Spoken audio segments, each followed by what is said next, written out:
आज हम क्या पढ़ने वाले हैं? अस्थायी अस्थायी उत्तक पढ़ने वाले, लेकिन उसके पहले हमको क्या पता होना चाहिए? विभज्य द्योतक के शीर्षस्थ प्रकार। तो क्या होता है? शीर्षस्थ और पार्श्व और अंतर्वेशी। अंतर्वेशी कहिए चाहे अंतर्विष्ट, सभी को याद रखना जरूरी है ना। अंग्रेजी में शीर्षस्थ को क्या कहते हैं? एपिकल मेरिस्टेम, और इसको कहते हैं लेटरल मेरिस्टेम, और अंतर्वेशी को इंटरकैलरी मेरिस्टेम कहते हैं। शीर्षस्थ विभज्योतक और अंतर्वेशी विभज्योतक, ये दोनों का काम क्या होता है? इन दोनों का काम क्या होता है? इन दोनों का काम होता है पौधों की लंबाई में नहीं, केवल लंबाई में वृद्धि करवाना। ठीक है। जबकि हमारा पार्श्व विभज्योतक का काम क्या होता है? मोटाई या फिर चौड़ाई में वृद्धि करवाना। क्योंकि पौधे जब बड़े होते हैं तो लंबे भी होते हैं, मोटे भी होते हैं। ऐसा है कोई पौधा केवल लंबा हो और मोटा ना हो, तब पौधा तो ऐसे एकदम एक डंडी की तरह लगेगा। वो भी तो मोटा होता है ना, इतना मोटा तो होता है, लेकिन उसमें शीर्षस्थ विभज्योतक ज्यादा पाया जाता है, इसलिए वो ज्यादा लंबा होता है। ठीक है। इसके बाद अगर हम अस्थायी उत्तक समझे, अस्थायी उत्तक को अंग्रेजी में हम लोग क्या बोलेंगे? Permanent tissue. ऐसे उत्तक मतलब ऐसे विभज्योतक उत्तक जो अपने विभाजन क्षमता को खो देते हैं, तब वो अस्थायी उत्तक में परिवर्तित हो जाते हैं। ठीक है। अब अस्थायी उत्तक का मतलब स्थिर रहेंगे, विभाजित नहीं होंगे। बाई चांस अगर विभाजित हो गए तो ऐसे अस्थायी उत्तकों को फिर हम क्या कहते हैं? द्वितीयक विभज्योतक। तो ये कौन सी वृद्धि करते हैं? द्वितीयक वृद्धि करते हैं पौधों में। ये पौधों में द्वितीयक वृद्धि करते। अभी हमको क्या समझना है, इनके बारे में कोई कंफ्यूजन नहीं होना चाहिए। अस्थायी उत्तक को फिर कितने भागों में बांट दिया गया? 2 भागों में। कौन कौन से? सरल अस्थायी उत्तक, जटिल अस्थायी उत्तक। सरल अस्थायी उत्तक और जटिल अस्थायी उत्तक। जटिल अस्थायी उत्तक। नाम से स्पष्ट होना चाहिए। जो हमारे सरल अस्थायी उत्तक होते हैं वो समान प्रकार की कोशिकाओं से मिलकर बने होते हैं। सरल मतलब समान या एक ही प्रकार के, तो इनको हम क्या बोल सकते हैं? एक ही प्रकार के कोशिकाओं से मिलकर बने होते हैं। कोशिकाओं से मिलकर बने होते हैं। ठीक है। कितना समझ आ गया? इन सरल अस्थायी उत्तकों को भी कितने भागों में फिर आगे बांट दिया जाता है? 3 भागों में। ठीक है। कौन कौन से? मृदु उत्तक, स्थूल कोण उत्तक, स्थूल कोण उत्तक, कोण उत्तक और दृढ़ उत्तक, ऐसे बोल सकते हैं। इसको अंग्रेजी में क्या बोलते हैं? पेरेन्काइमा। ठीक है। ये सबसे अधिक पाया जाने वाला सरल अस्थायी उत्तक है, सबसे अधिक पाया जाता है। इसको क्या बोलेंगे? कोलेन्काइमा। और इसको क्या बोलेंगे? स्क्लेरेन्काइमा। स्क्लेरेन्काइमा। कई बार जब जो चीज हमको ना समझ आए, बोलने में परेशानी हो, तो उसको कई बार बोला करो। ठीक है। सब लोग बोला करो। मृदु उत्तक को क्या कहते हैं? पेरेन्काइमा। तुम लोग क्यों नहीं बोल रहे? हाँ, क्यों? काफी नहीं, मैं जो बोल रहा हूँ वो बोलो ना। सब लोग बोलो तभी आएगा, नहीं तो अभी कह देंगे पढ़ने के लिए, फिर नहीं आएगा। सरल अस्थायी उत्तक को हम 3 भागों में बांटते हैं। मृदु उत्तक पेरेन्काइमा, स्थूल कोण उत्तक कोलेन्काइमा, दृढ़ उत्तक स्क्लेरेन्काइमा। ठीक है। कितना समझ गया? हाँ, तो इसको आप हिंदी अंग्रेजी दोनों जरूरी है याद रखें, क्योंकि कहीं पेरेन्काइमा दे देता है बस, आपको मृदु उत्तक कहीं कहीं नहीं देता है। कितना समझ रहे? अब इसमें हम क्या करेंगे, मृदु उत्तक के बारे में थोड़ा सा समझ लेते हैं। क्या होता है मृदु उत्तक? सरल अस्थायी उत्तक समझिए क्या होता है? एक ही प्रकार की कोशिकाओं से मिलकर बने होते हैं, इसलिए इनको सरल अस्थायी उत्तक कहते हैं। जटिल अस्थायी उत्तक क्या होते हैं? वो अनेक प्रकार की कोशिकाओं से, यानी अगर इन उत्तकों को देखेंगे तो इसमें केवल एक ही प्रकार का कोशिका नहीं मिलेगा, 4 प्रकार की कोशिकाएं मिलेंगी। ठीक है। अभी हम इसको जब हम डिवाइड करेंगे, ये भी तो 2 प्रकार के होते हैं। कौन कौन? जाइलम और फ्लोएम। अब जाइलम कौन सा शब्द है? अंग्रेजी शब्द है ना, और ये भी अंग्रेजी शब्द है, तो हिंदी में क्या बोलते हैं? दारू बोलते हैं। ठीक है। दारू, छोटी मात्रा ना, दारू बोलेंगे तो दारू वाला आ जाएगा ना, दारू। और इसको क्या बोलेंगे? लेकिन भैया एक बार अगर दारू लिखे कैसे लिखा? तो कैसे लिखा? बड़ा उपमात्रा। बड़ा उत्तक और में ऐसे रहे ना। अब देखिए ये हो गए। अब इनकी क्या होती हैं, चार चार प्रकार की कोशिकाएं देखने को मिली। ठीक है, कौन कौन सी? चार चार कितने, चार प्रकार की कोशिकाएं कौन कौन बताइए? एक हो जाएगा हमारा चालनी कोशिका या नलिका। नहीं, पहले जाइलम में आइए, जाइलम पेरेंकाइमा। जाइलम पहला क्या हो जाएगा? Xylem parenchyma. दूसरा हो जाएगा जाइलम रेशा। तीसरा क्या हो जाएगा? वाहिकाएं। ठीक है, चौथा क्या हो जाएगा? वाहिनिकाएं। ठीक है, वाहिनिकाएं। इसमें भी चार प्रकार की कोशिकाएं अलग अलग होती हैं। पहला क्या हो जाएगा? चालिनी कोशिका। हाँ, उसको हम अभी अभी बताते हैं ना। इसको हम कहेंगे पहला फ्लोएम पेरेंकाइमा। जैसे इसमें जाइलम पेरेंकाइमा होता है वैसे इसमें भी फ्लोएम पेरेंकाइमा। इसमें भी क्या होता है? फ्लोएम रेशे होता है। और इसको इसमें क्या होता है? चालनी कोशिका या नलिका। चालनी कोशिका या नलिका। और एक होता है साथी कोशिका। अब बताइए, यहीं पे हम क्या करेंगे? डिफरेंशिएट कर सकते हैं। सरल स्थायी ऊतक एक ही प्रकार की कोशिकाओं से मिलकर बने होते हैं, और इसका मतलब जटिल स्थायी ऊतक अनेक प्रकार की कोशिकाएं, अनेक या फिर विभिन्न प्रकार की कोशिकाओं से बने होते हैं। बताइए, इसमें केवल समझना जरूरी है ना। समझ लेंगे तो हमको परिभाषा याद करने में कोई ज्यादा परेशानी नहीं होगी। परेशानी केवल इसमें होती है कि ये पाए कहाँ जाते हैं। जैसे भी हम इसको तो हम जान लेंगे कि ये बीच में पाए जाते हैं, लेकिन सरल स्थायी ऊतक को हमको याद रखना पड़ेगा ये कहाँ कहाँ पाए जाते हैं, तो वही थोड़ा सा याद करना पड़ेगा। कोशिकाओं से बने होते हैं, क्योंकि इसमें ये इनको बांटेंगे तो हम तीन में बांट सकते हैं, इनको बांटेंगे तो हम दो में बांट सकते हैं। मृद ऊतक के बारे में हम समझते हैं डिटेल में, इसको भी आगे आगे हम बांट सकते हैं ना। अभी देखिए, सबसे अधिक पाया जाने वाला सरल स्थायी ऊतक है ये। पूरे पेड़ में सबसे अधिक सरल स्थायी ऊतक कौन होता है? मृद ऊतक। इन तीनों में से सबसे ज्यादा कौन होता है? मृद ऊतक। पहला पॉइंट याद रखना है। और यह पौधों के कोमल अंगों में पाया जाता है। ज्यादातर ये कोमल अंगों में पाया जाता है। क्यों? क्योंकि इसमें क्लोरोफिल पाया जाता है, उसको प्रकाश संश्लेषण करना होता है। अब क्लोरोफिल ज्यादातर पत्तियों में पाए जाते हैं और पौधों का कोमल अंग पत्ती ज्यादातर होती है। ठीक है, कोशिका भित्ति पतली होती है इसकी। ठीक है, गोल होती है, अंडाकार व बहुभुजाकार जीवित कोशिकाएं होती है ना। याद रखना, इसमें मृद ऊतक की कोशिकाएं क्या होती हैं? जीवित होती हैं। अभी उसमें जाएंगे तो उसमें कोशिकाएं जीवित नहीं रहती हैं सभी। मृद ऊतक की कोशिकाओं के मध्य काफी रिक्त स्थान होता है। मतलब अगर मृद ऊतक बनाएंगे तो गोल होंगी ना, तो इनके बीच में रिक्त स्थान पाया जाएगा। ये खाली रिक्त स्थान पाया जाएगा, इनको कहते हैं रिक्त स्थान। ठीक है, या अंतरकोशिकीय अवकाश इसको बोलते हैं। और अंतरकोशिकीय अवकाश आ जाएगा तो कोशिका के अंदर, और अंतरकोशिकीय आ जाएगा तो बाहर। जो देखिए ऐसा समझिए, अंतराकोशिकीय स्थान क्या होता है? ये ठीक है, कोशिकाओं के बीच में। ठीक है, और अंतःकोशिकीय स्थान क्या होता है? कोशिकाओं के मध्य में, यानी बीच में, इसमें अगर हो जाए, समझ आया इतना, तो ये हो जाएगा। मृद ऊतक की कोशिकाओं के मध्य काफी रिक्त स्थान होता है। ये जल तथा भोजन का संचय का काम करते हैं। इनका मुख्य काम क्या होता है? जल और भोजन का संचय। समझ लेना कि जहाँ पे जल और भोजन का संचय हो वहां पे मृद ऊतक की कोशिकाएं। कुछ मृद ऊतक में क्लोरोफिल भी पाया जाता है, इसलिए उनको हम क्या कहते हैं? जो प्रकाश संश्लेषण करते हैं। अब जिसमें क्लोरोफिल पाया जाएगा उनको हम क्या कहेंगे? हरित ऊतक। क्या कहेंगे? हरित ऊतक। और हरित ऊतक को हम क्या कहेंगे? क्लोरेनकाइमा। देखो क्लोरोफिल से आ गया ना, क्लोरोफिल से इसको क्या कहेंगे? क्लोरेनकाइमा कहेंगे। तो ये प्रकाश संश्लेषण करेंगे, और प्रकाश संश्लेषण करने पर क्या बनता है? भोजन। तो ये प्रकाश संश्लेषण करेंगे, यानी भोजन का निर्माण करेंगे।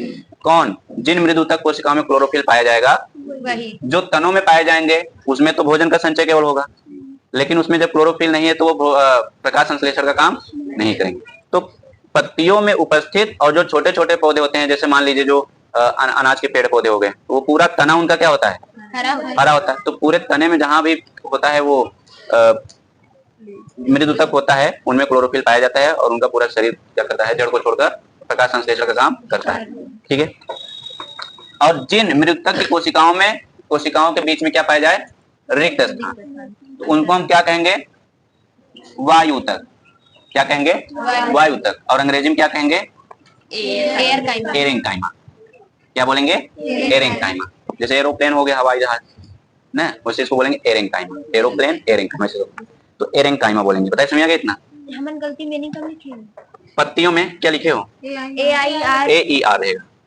AERENCHYM है, ठीक है। जलीय पौधों को, अब देखो पत्तियों को तैरना है ना, उसमें हवा होना चाहिए, तो जलीय पौधे जो होते हैं उनकी पत्तियों में पाया जाता है एरेंकाइमा, ठीक है, क्योंकि उसमें बड़ी बड़ी गुहिका यानी खाली स्थान होता है जिसमें वायु उपस्थित हो। गुहिका का मतलब जिसमें वायु उपस्थित, जिसके कारण जलीय पौधे जल के ऊपर तैरती हैं या फिर उतर आती है, फ्लोट करती हैं। जैसे जलकुंभी देख लीजिए, कमल देख लीजिए, वो हमेशा तैरते रहते हैं ना,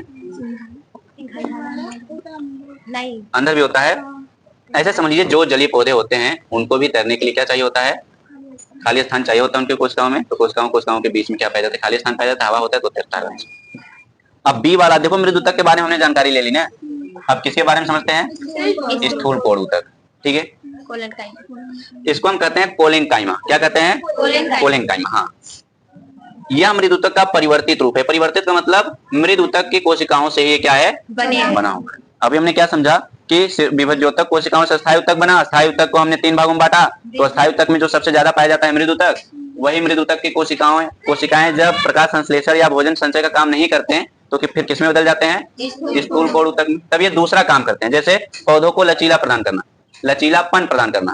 देखो जब बहुत तेज आंधी आती है तो पौधे ऐसे झूलते हैं, इधर से इधर से। अगर वो लचीले ना हो तो एक ही आंधी में क्या हो जाएंगे, टूट जाएंगे।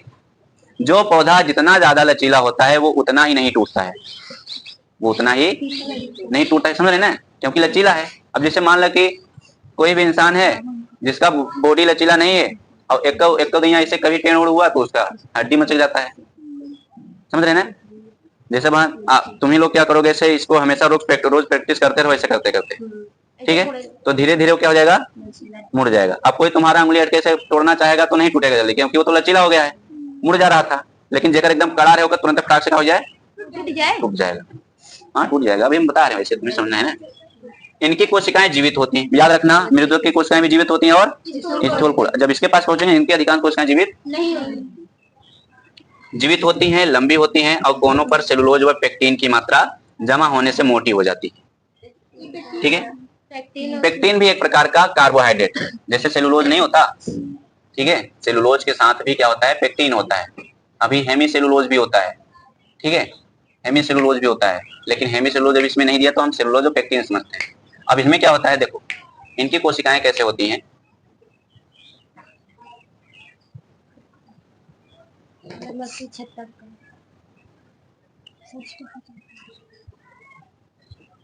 ये मान लीजिए मैंने कुछ कोशिकाएं बना दी ना ऐसे।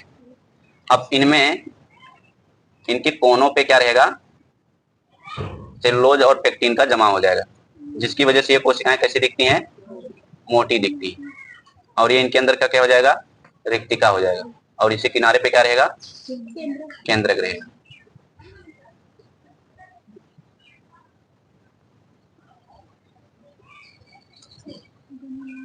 अब इनमें रिक्त स्थान बहुत कम पाया जाता है या फिर न के बराबर पाया जाता है। इनमें रिक्त स्थान पाया जाता है, इसमें रिक्त स्थान बहुत कम पाया जाता है और इसमें कुछ भी रिक्त स्थान नहीं पाया जाता है, ठीक है, क्योंकि इसमें एक और पदार्थ जुड़ जाता है, लिग्निन। और लिग्निन की वजह से बहुत मजबूत और कठोर हो जाते हैं, ठीक है। तो इसका मतलब है सपोर्ट प्रदान करने के लिए होते हैं, भी आगे हम समझते हैं ना। अब इसमें क्या लिखा है कि इसमें बस इतना समझिए, जैसे सेलुलोज एक पदार्थ होता है वैसे ही पेक्टिन भी एक पदार्थ होता है जो इन कोशिकाओं के कोनों पर क्या हो जाता है, स्थित होता है, जिसकी वजह से कोशिकाएं थोड़ी सी मोटी हो जाती है, ठीक है।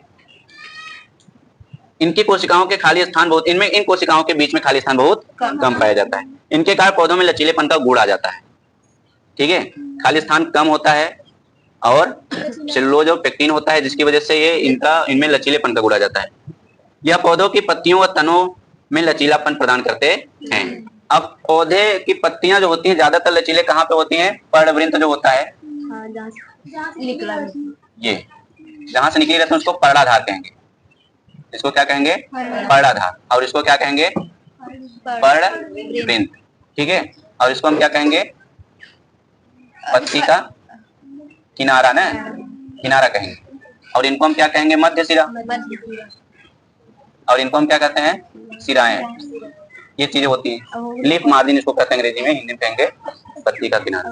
तो पर्णवृंत पर्णाधार होता है। तो यहाँ पे पर्णवृंत में क्या पाई जाती हैं, दृढ़ ऊतक की कोशिकाएं पाई जाती हैं, जिसकी वजह से पत्तियां क्या होती हैं, लचीली होती हैं और ये भी हमेशा से करती रहती हैं। हाँ, स्थूल कोण ऊतक, अच्छा दृढ़, नहीं ये नहीं है, स्थूल कोण ऊतक, स्थूल कोण ऊतक यहाँ पे पाया जाता है, जिसकी वजह से पत्तियां अब लचीली होती हैं। उसका कौन सा कारण हो सकता है? एक कारण और हो सकता है कि अगर पत्तियां लचीली नहीं होंगी तो कभी कभी क्या होता है, धूल कण की वजह से इनकी पत्तियों पर क्या हो जाता है, धूल कण जमा हो जाता है। तो उनको झाड़ने के लिए भी क्या होता है, लचीलापन होता है, ठीक है, ताकि वो पूरी तरीके से गिर जाए।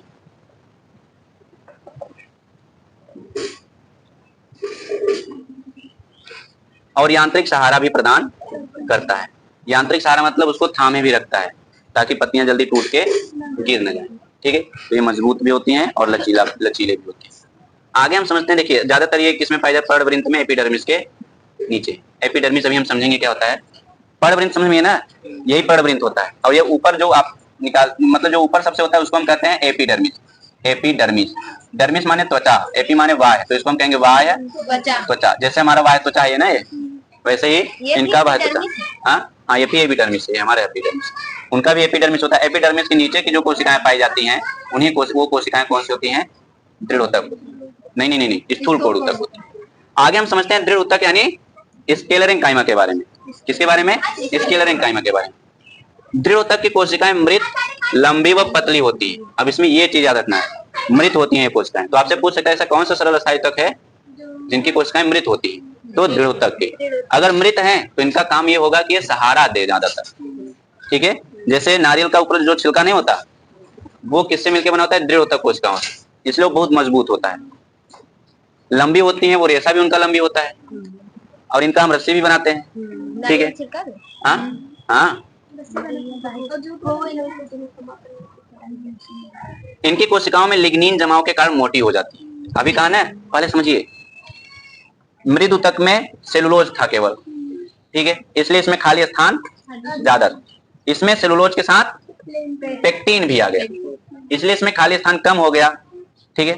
अब इसमें सेलुलोज भी है, पेक्टिन भी है और लिग्निन भी जमा हो जाता है। लिग्निन भी क्या है? प्रकार का पदार्थ है ना, बहुलक है। वो भी क्या करता है? उसमें जुड़कर वो पौधों को ही सहारा प्रदान करता है। लिग्निन जमाव के कारण मोटी हो जाती हैं और कोशिकाओं के मध्य कोई रिक्त स्थान नहीं होता है। इनकी कोशिकाओं के मध्य में कोई रिक्त स्थान नहीं होता।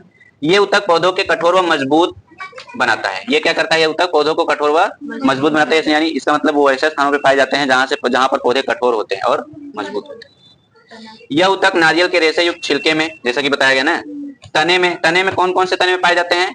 पटुआ, पटसन, अलसी। पटुआ नहीं खाएगा? एक होता है छोटा छोटा दाना की तरह, हाँ, पहले बोया जाता था, अब तो कोई बोता ही नहीं है ऐसे अनाजों को। जो देखो, जो मोटे अनाज होते हैं ना, चावल और गेहूं छोड़ दीजिए, जैसे बाजरा हो गया, मक्का हो गया, ठीक है, ये इसमें बहुत ज्यादा पोषक तत्व पाया जाता है और इसको हमने बोना क्या कर दिया? बंद कर दिया। हमने क्यों शुरुआत किया था धान गेहूं बोना? क्योंकि हमारे देश में बहुत ज्यादा भूखमरी चल रही थी, तो इसीलिए हमने धान गेहूं को ज्यादा लगाना शुरू किया। तब जाके हमारे देश के लोगों को पेट भरा जा सकता है। लेकिन ये ज्यादा हमको न्यूट्रिशन नहीं देते। इनमें सबसे ज्यादा क्या होता है? कार्बोहाइड्रेट होता है। और लेकिन हमको क्या चाहिए? पोषक युक्त पदार्थ चाहिए। तो मोटे अनाजों में पोषण ज्यादा पाए, पोषक पदार्थ, पोषक तत्व ज्यादा मिलते हैं, ठीक है। तो चाहिए कि इनको फिर से दोबारा अब किया जाए। पटसन समझ गए ना, जिसको सनई बोलते हैं, जिसका हम लोग धनुष वो बाण बनाते थे, और वही तो जूट है। पटसन, हाँ, पटसन से जूट बनता है, यानी रस्सी बनता है। दिखता ना, उसको काट के क्या कर देते हैं? भिगो देते हैं पहले तो तालाब में। फिर उसका जो छिलका होता है वही होता है, उसमें कोशिकाएं जो पाई जाती हैं वही क्या कोशिकाएं होती हैं? दृढ़ मतलब मजबूत भी होती हैं और दृढ़ भी होती हैं, इसलिए वो टूटती नहीं। संवहन बंडल के समीप पाया जाता है। संवहन बंडल किसे कहते हैं? जाइलम और फ्लोएम के समूह को संवहन बंडल कहते हैं। संवहन माने नहीं, संवहन का मतलब एक स्थान से दूसरे स्थान तक ले जाना। तो कौन काम करते हैं पदार्थों को एक स्थान से दूसरे स्थान तक? तो इनके चारों तरफ पाई जाती हैं ताकि उनको सहारा दिया जा सके, ठीक है। जैसा भी हम पढ़ेंगे जाइलम रेशे ना, जाइलम रेशे और फ्लोएम रेशे, ये भी मृत होते हैं। तो इनमें कौन सी कोशिकाएं पाई जाती हैं? दृढ़ ऊतक की कोशिकाएं पाई जाती हैं। पता है, इतना समझ रहे हैं? पत्तियों की शिराओं में भी पाया जाता है। आप समझिए, पत्तियों की शिराएं क्या होती हैं? ये होती हैं। इसमें भी क्या पाया जाता है? दृढ़ ऊतक पाया जाता है। तो ये भी मृत होती हैं, इसलिए तो मजबूत होती हैं, कठोर होती है ना। और ये वाला भाग जो होता है, ये कैसा भाग होता है? यहाँ पे कौन सी कोशिकाएं पाई जाती है? मृद ऊतक। इसमें पाया जाएगा दृढ़ ऊतक, ठीक है, और इसमें पाया जाएगा स्थूल कोण ऊतक, और इन बीच खाली स्थान में मृद ऊतक, और इस शिराओं में पाया जाएगा दृढ़ ऊतक। क्योंकि उसका काम क्या है? लचीलापन मजबूती प्रदान करना और पत्तियों को एकदम तान के रखना, पत्तियों को एकदम तान के रखना। और बीज व फलों के कठोर छिलकों में भी उपस्थित होते हैं। जैसे कुसली आम का ही है ना, वो कठोर होता है एकदम। आंवला कोई भी बीज हो या फिर फल, हाँ, फलों के कठोर छिलकों में भी पाया जाता है। फल में जैसे क्या हो जाएगा? नारियल हो गया उसका, वो हो गया उसका ऊपर ही। और कोई ऐसी चीज बताओ जिसको हम फोड़ के खाते हो, बाहर वाला मजबूत हो। ताड़ हो गया, बेल हो गया, बेल वो भी क्या हो गया? और यहाँ कभी लिया, कभी लाइए, अब भूज के खाएंगे, अब बहुत जरूरी है ना वो भी बहुत। इसलिए पहले अच्छा नहीं से क्या मतलब है? पक जाए बस। पहले क्या होता था, शादी विवाह में बेल का रस पिया जाता था, और वह मिठाई उठाई से बहुत ज्यादा फायदा करता है। अब तो मिठाई खाई चक्कर में सब अपन हेल्थ खराब कर देते, नहीं तो वो था बढ़िया था, लेकिन उसमें भी चीनी मिला देते थे। अगर इसमें खाने वाला कोई सबसे खराब पदार्थ है तो चीनी है, अवॉइड करिए उसको, मत खाइए ज्यादा चीनी, बस ऐसे समझ लीजिए। वैसे ही खाते हैं आप लोग चावल और गेहूं, इनमें कार्बोहाइड्रेट वैसे ही ज्यादा पाया जाता है चीनी खा के। और हमारे देश में सबसे ज्यादा मधुमेह के शिकारी, एक बार मधुमेह हो गया तो फिर जिंदगी भर आप गुड़ खा सकते हैं, क्योंकि चीनी में और ज्यादा केमिकल मिलाया जाता है। सोचे इतना साफ क्यों रहता है वो? सही बात है, गुड़। अब तुम्हें बता देंगे तो फिर चीनी थोड़ा तोथा करोगे, कुछ हड्डी के चारकोल, हड्डी चारकोल होता है, उससे साफ किया जाता है। आज में रहा हड्डी साफ, और क्या बहुत चीज बजन ना खाई, चाहे जो खाते हड्डी नहीं बनता। जानवरों की हड्डियों को कुछ चारकोल में बदलेंगे, फिर वही चारकोल उसे गन्ने के रस में डाल देंगे, चुकंदर के रस में डाल देंगे, चुकंदर से भी चीनी बनता है, ठीक है। चुकंदर के रस में डाल देंगे तो फिर उसकी जितनी भी गंदगी होगी वो नीचे बैठा लेगा, ऊपर केवल रस बचेगा, सफेद रस। फिर उसको सल्फर के साथ मिलाते हैं ताकि और सफेद किया जा सके। याद रखना, जो चीनी जितना सफेद रहता है उतना हानिकारक है। हाँ, वो कुछ हद तक ठीक है, मतलब ये नहीं कह रहे कि खाइए उसको, जहाँ जरूरी है वहीं खाइए, ऐसा नहीं कह रहे हैं कि एकदम मत खाइए। मरे हुए जानवरों के हड्डियों से बनाया जाता है वो। चाय भी नहीं पीना चाहिए, मैं तो चाय के स्थान पर दूसरा चीज खा सकते हैं, गुड़ चना खा ले, लेकिन उधर चाय का नशा लग गया है। हाँ बताइए, कितने लोग सुबह चाय पीते हैं रोज? 1 2 3 4 5। बहुत अच्छी बात। तो कहने उठाओ, हमरे कहाँ बना था, पिया तो नहीं? जब बना था तब चुप रहे, चुप रहे। हाँ, पूछ ले जाना हम घरमा रही था का, भरमा रही था का? भैया डांट देता हूँ, ऐसे ही जाएगा, फिर देखिएगा आप लोग। चलिए एपिडर्मिस समझते हैं। एपिडर्मिस को हिंदी में हम लोग कहते हैं बाह्य त्वचा, यानी पेड़ पौधों के बाहर जो पाया जाता है उसको कहते हैं बाह्य त्वचा। अधिकतर ये बाह्य त्वचा क्या होती है? मृत होती है, ठीक है। बाह्य त्वचा क्या होती है? मृत। पौधों में कोशिकाओं की बनी सबसे बाहरी परत को एपिडर्मिस कहते हैं। शुष्क स्थानों पर मिलने वाली पौधों की एपिडर्मिस मोटी होती है। क्यों शुष्क? मतलब जहाँ ज्यादा पानी ना हो। क्यों? क्या? ताकि एपिडर्मिस कहाँ पाया जाता है? तने में भी पाया जाता है, पत्तियों में भी पाया जाता है, हर जगह पाया जाता है, ठीक है। अब पत्तियों भी क्या करते हैं? वाष्पोत्सर्जन करते हैं। क्या होता है वाष्पोत्सर्जन? से जब पानी, हाँ, अगर एपिडर्मिस मोटा रहेगा तो पानी कम निकलेगा। तो शुष्क स्थान वाले पौधों को पानी वैसे ही कमी रहती है, इसलिए उनकी एपिडर्मिस क्या होती है? मोटी होती है। इसको याद रखेंगे। एपिडर्मिस पौधों की पूरी तरह को क्या करते हैं? क्या लिखे हो? ढकी रहती है। एपिडर्मिस पौधों को पूरी तरह से ढकी रहती है। हाँ, एपिडर्मिस पौधों को पूरी तरह से ढके रहती है। तो हर जगह, जैसे हमारे शरीर में हर जगह एपिडर्मिस पाया जाता है, वैसे पौधों में पत्ती से लेके, फल से लेके, बीजों से लेके, मतलब बीज तो फल के अंदर ही होता है, कोई भी भाग हो वो पूरी तरीके से एपिडर्मिस से ढकी रहती है। एपिडर्मिस का कार्य समझ लेते हैं। जैसे कोई भी विषाणु जीवाणु होगा हमारे शरीर में, नाक, मुंह, इनके द्वारा अंदर जा सकता है न, और ऐसे नहीं जा सकता। क्यों? क्योंकि त्वचा है, जो त्वचा हमारा क्या करता है? प्रोटेक्शन का काम करता है ना। उसी प्रकार पौधों में जो एपिडर्मिस पाया जाता है वो उनके प्रोटेक्शन का काम करता है। जैसे कि पहला पॉइंट इसमें क्या है? पौधों की सभी भागों की रक्षा करता है। किससे रक्षा करेगा? परजीवियों से न। अब परजीवी कौन हो सकते हैं? परजीवी के बोला? परजीवी उसे कहते हैं जो जीवित जीवों से अपना भोजन प्राप्त करें। अब ये जीवाणु हो सकते हैं, विषाणु हो सकते हैं, वही बैक्टीरिया हो गया ना, बैक्टीरिया को जीवाणु कहते हैं। या फिर फंजाई हो गया। फंजाई माने कवक। आप सोचिए पेड़ पौधों पर भी कवक उगते हैं। कौन से स्थान पे उगते हैं? जहां तक उनको कोथड़ा मिलता है, ऐसे समझ लीजिए, जो लाइकेन होता है, जहाँ नमी होता है, जहाँ लाइकेन होता है, वहां पे उग जाते हैं। अब पौधों से क्या प्राप्त करेंगे? वो पानी ले लेंगे, खनिज लवण ले लेंगे, ठीक है। हाँ, पोषक तत्व ले लेंगे, और लाइकेन में शैवाल भी होता है जिसके पास क्लोरोफिल होता है, तो उसके द्वारा भोजन बना लेते हैं। पेड़ पौधे में जो सफेद कलर, सफेद भूरा लाल नहीं जमे होते हैं वो लाइकेन होता है, याद रखिएगा। अभी जहाँ पे पानी बारिश, वो रेजिन होता है, उत्सर्जी पदार्थ होता है उनका, वो उनके लिए खराब है, लेकिन जो बबुल में निकलता है वो हमारे लिए, इसको बताया गया था ना भूगोल में, अरे शरीर की शक्ति को बढ़ाता है वो। अगर उसको इतना इतना रोज खाओगे, अब मिलेगा नहीं ना, क्योंकि हमने सारे बबुल को क्या कर दिया, काट दिया। हाँ तो कहाँ जाना है। पौधों की बाहरी सतह पर एक मोम जैसी परत पाई जाती है। अभी हमने पहला पॉइंट क्या था, ये रक्षा करता है ना किससे, परजीवियों से। ठीक है, परजीवी मतलब जीवाणु, विषाणु और कवक। पौधों की बाहरी सतह पर एक मोम जैसी परत बनाती है जो जल की हानि को रोकती है। ठीक है, मोम यानी वसा जो होता है वो जल में घुलनशील नहीं होता है, तो क्या होता है कि अंदर वाला पानी बाहर बाह्य त्वचा से निकल नहीं सकता, क्योंकि वो क्या करता है, जल की हानि को रोकता है। एपिडर्मल कोशिकाओं में क्लोरोफिल होने पर प्रकाश संश्लेषण करते हैं। अब बताइए कौन से पौधों की एपिडर्मिस में पाई जाएंगे क्लोरोफिल? जो छोटे पौधे होंगे, जो शाकीय पौधे होंगे, उनमें उनके एपिडर्मिस में क्लोरोफिल भी पाया जाता है। अब बड़े बड़े जो पेड़ पौधे होंगे उनकी एपिडर्मिस में क्लोरोफिल नहीं पाया जाता, बल्कि एपिडर्मिस के नीचे वाले जो मृदुता की कोशिकाएं होती हैं उनमें क्लोरोफिल पाया जाता है, लेकिन जो छोटे पौधे होते हैं उनमें क्लोरोफिल पाया जाता है। जड़ों की एपिडर्मल कोशिकाएं जो होती हैं वो जल के अवशोषण के लिए मूल रोम का निर्माण करती हैं।